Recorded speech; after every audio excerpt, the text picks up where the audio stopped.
Welcome back. This is going to be lecture 9. Today we're going to be talking about chapter 29, The Non-Politics of Monetary Policy by Suzanne Lohman. So part 1 is just the intro. And she says, monetary policy and independence is important for economic performance. We know that through statistical evidence. And we also know that monetary policy has been largely non-political since like the 1970s. We didn't really have any inflation from the 1970s until, basically like 1980 until, 2019 when COVID hit. So inflation wasn't really a problem for a very long time.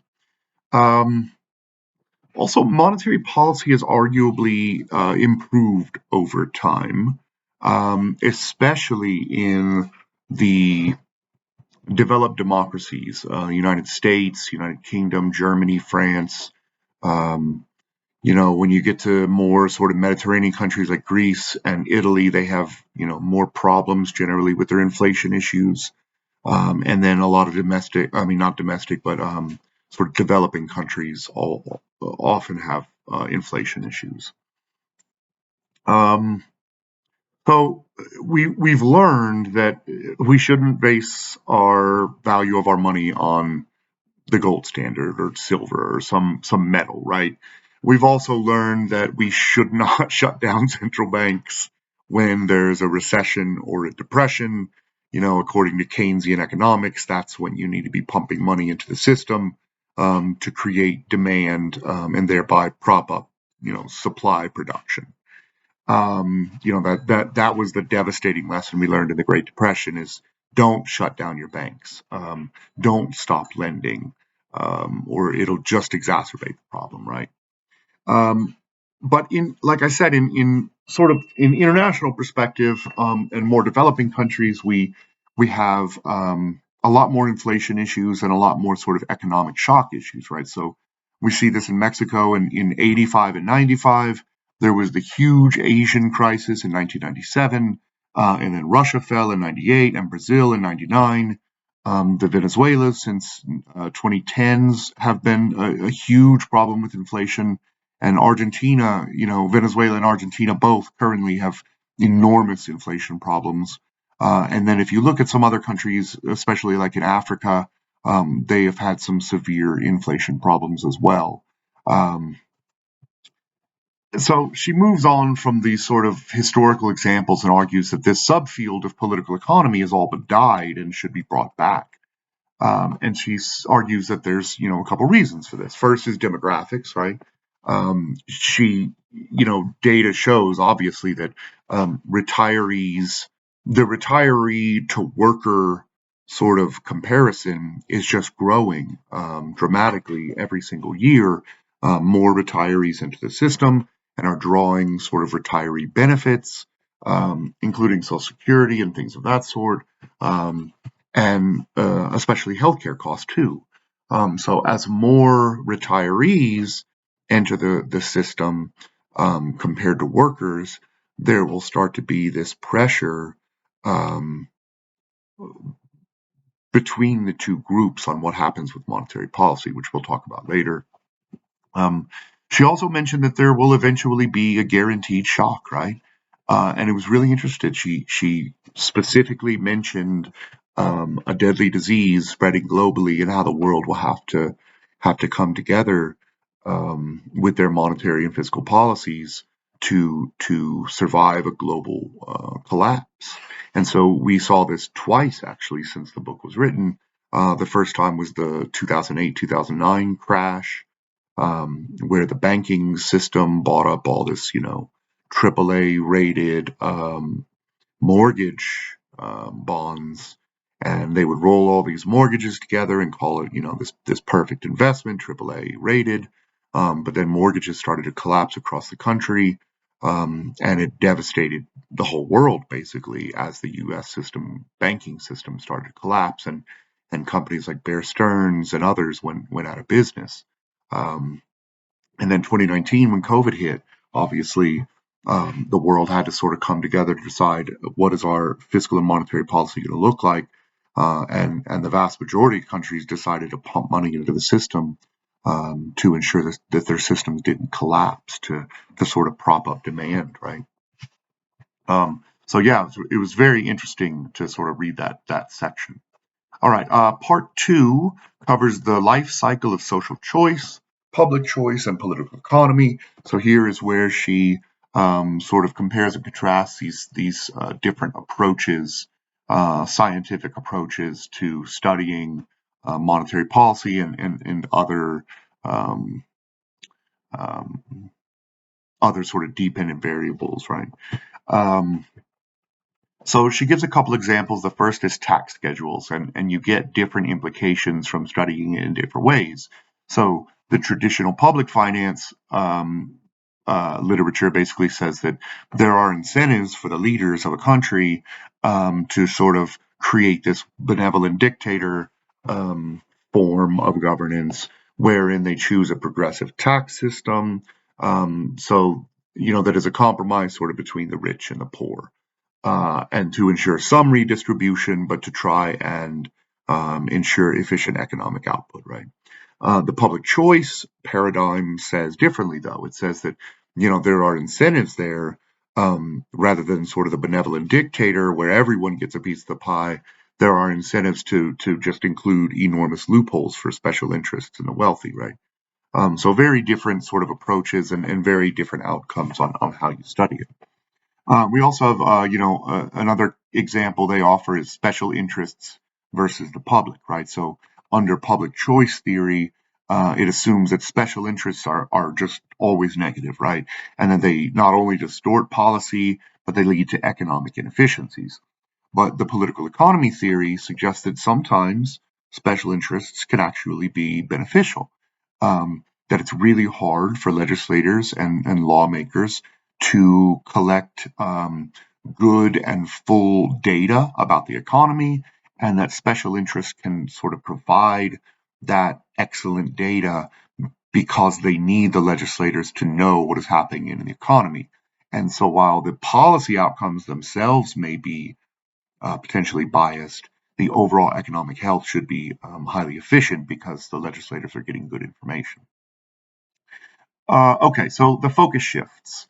Um, that was sort of the original historical overlook, but the focus shifts. And then public choice theory basically continues to study only advanced democracies, while political economy theory starts looking at why do some states grow rich and become sort of political and wealthy and democracies while others don't, right? And so they sort of go back through the historical record and suggest that, first of all, 2 centuries ago, basically every country on earth looked like the most impoverished countries right now, right? They're very agrarian, high number of children, a lot of poverty. Um, but a lot of nations have changed, especially sort of Western Europe um, and North America, um, and countries like Japan and maybe South Korea. So what is the difference? They suggest that there are 2 basic axes you can look at. The first is collective action. So in Western Europe, you saw things like the Glorious Revolution, the Scientific Revolution, and the French Revolution, all of which sort of spread out power among the people. And then you also have institutions that were built that not only had political checks and balances, but were generally democratic because of the collective action overcoming the overcoming of the collective action problem in Europe, and that you had strong banking and property rights institutions, right? And so this almost mirrors exactly Daron Acemoglu's chapter 37 that we read in lecture 2, which is very interesting, right? Um, so then they move on or she moves on to how does this knowledge translate into real life policy? And she suggests that it's very poor, right? We understand these problems that exist, but we can't seem to overcome them in real life. So they give some examples like Germany and California's legislators being sort of locked down by special interests. We understand what's happening. We can't seem to overcome the problem. The second example they give is sort of port politics, right? Post 9/11, Wyoming, they created the Department of Homeland Security. They hand out all this anti-terrorist money. Wyoming gets $7, 7 times as many dollars from Homeland Security as a New York citizen per capita. And again, it's because of this sort of, who is going to attack Wyoming? What terrorist is planning on attacking Wyoming rather than, say, New York or Washington or California? These special interest problems, we understand them. Again, we cannot seem to fix them. And then she gives a really interesting and very close to home example with this guy named Joe Barton of Texas. He sort of individually blocked security legislation for chemical plants in the Dallas, Texas area post 9/11, and then received more than $2 million from oil and chemical companies for his campaign donations. So again, we understand it. We don't know how to fix it. And then if you look at undeveloped countries, there's a puzzle here too. Why does China, which is an autocracy, outperform India, which is a democracy, when it comes to development? And the suggestions here are that China took a much more sort of open economic approach with manufacturing and export-driven economy. The same approach that South Korea, Japan, and others took. Whereas in India and in Latin America, countries took more of what's called an ISI approach. It's called import substitution industrialization. And the idea here was to sort of build your own domestic market, make your own cars, make your own refrigerators, make your own everything. But this failed. It failed across the board. It failed in Latin America. It failed in India. It was too protectionist and isolationist. And the countries that focused on cutting off imports rather than producing exports did the worst, right? And a lot of this in Latin America, which sometimes were democracies, and in India, which is a democracy, the problem was bribery and corruption, right? Protectionist industries basically, they would bribe officials to protect their industries from either exports with huge tariffs or blocking imports from coming in, and then they would have things like we won't let anyone else get licensing in that industry so that only your company has a monopoly. We've talked a little bit about this before, but that sort of corruption really, really held back some Latin American countries and especially India. Part 3, vibrance and ossification. Ossifications mean like turning to stone in macro political economy. So the starting point, we're going to talk about inflation here. Finally, we sort of get on an inflation focus, right? The starting point here is the original political economy theory of monetary policy is that, sort of stick with me here, wage contracts take a while, right? They take potentially years to readjust. And prices tend to be sticky. They don't come down or move up very quickly generally. They'll move up quickly. They don't move down very quickly. They're very sticky. So this means that if a leader pumps money into the economy, it should decrease the real wages of the contracts that exist today, right? So you're a leader, all the contracts that exist, now you're adding $1 trillion in cash to the system. It's going to reduce the value of every dollar of those contracts that exists, right? And so what this should do is that it should theoretically decrease wages, which will increase hiring and output. And so because the leader has an incentive to increase employment and output, they will generally have an incentive to cause inflation, right? Especially right before an election. However, because this is an iterative game, and contractors are playing too, the contractors know this. They know that the leader has an incentive to inject cash into the system, and so they'll build that into their contracts so that what happens is the game just enters an equilibrium position, and anytime the leader injects cash into the system through the monetary system, they'll just cause inflation, right? So, an update to that original theory says that the leader can actually overcome this problem by delegating monetary policy to some conservative central banker with a goal of low inflation, right?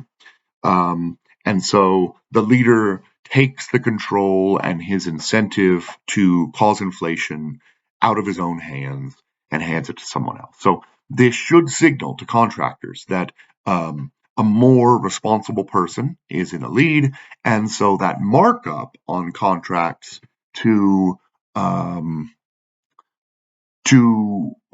control for the incentive of the leader to cause inflation will be reduced, right? And so this should cause better economic performance. Now, there's a problem here. Because the delegate, the one the leader delegated central bank authority to is focused on inflation, they tend to under-respond to real-world economic shocks, right? So when there's a recession or a depression, especially when it's a big shock, they tend to really under-respond because they're more worried about inflation, than the state of the economy. And so Lohman sort of cites herself and her own former theory and suggests that the optimal solution here, the equilibrium solution, is to have a, quote, independent conservative banker who will accommodate political pressures when extreme shocks hit the economy. So the central banker is largely independent, but when something extreme happens, then they sort of bend to political will.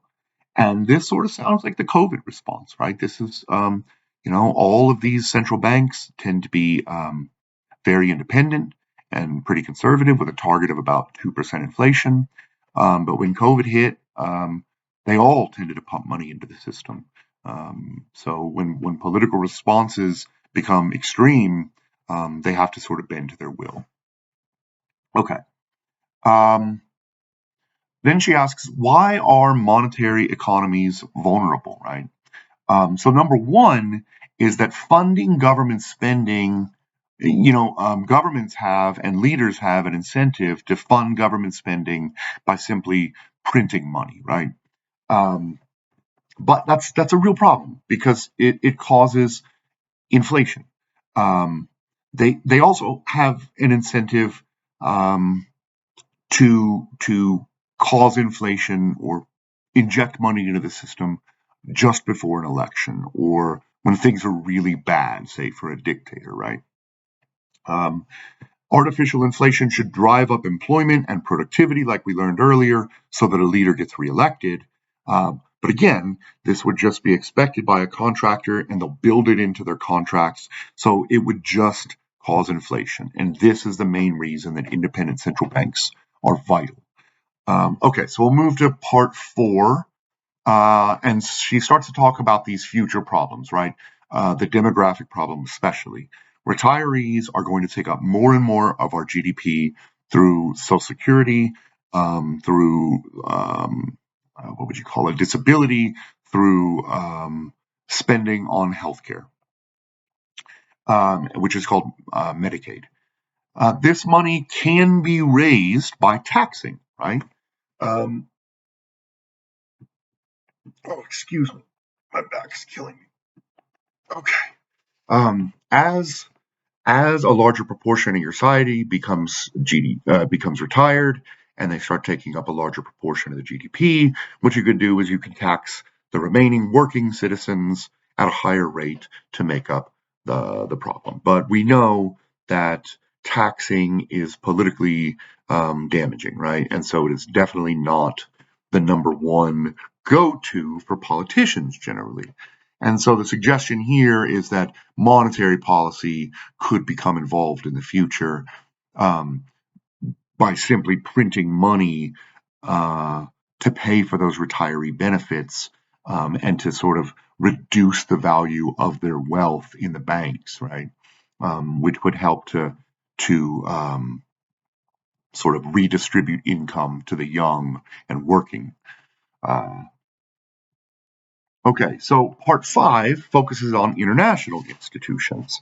And the basic thesis here is that they suck, right? The IMF and the World Bank are not very good institutions. They're not very responsive. Sometimes their policies cause extreme issues like the 1997 Asian crash, or like some of the extraordinary poverty and starvation in Africa. So what kind of institutions are needed? And she says there's really 3 goals right here. The first is the diversity of internal ideas that could get communicated well up to the decision makers, including dissent, right? Information from people who don't agree with the majority opinion. Number 2, institutions need to have feet on the ground to determine if and under what conditions policies are working or are not. And number 3, they need to be politically responsible to the people with the skin in the game, right? The citizens of those countries in which they are operating.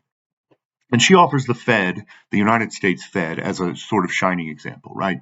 We have, I think it's 13 regional institutions, 13 regional Feds, basically, for data collection, for analysis, for research and data aggregation, which includes a lot of dissent papers, and they all get funneled up to sort of the national decision makers, right, at the actual Fed.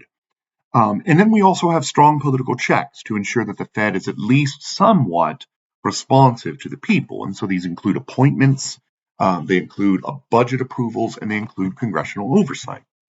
The problem with the IMF and the World Bank, though, is that they don't really have a lot of intellectual diversity. They tend to come from like 3 schools, one in Paris, one in Chicago, the other in London.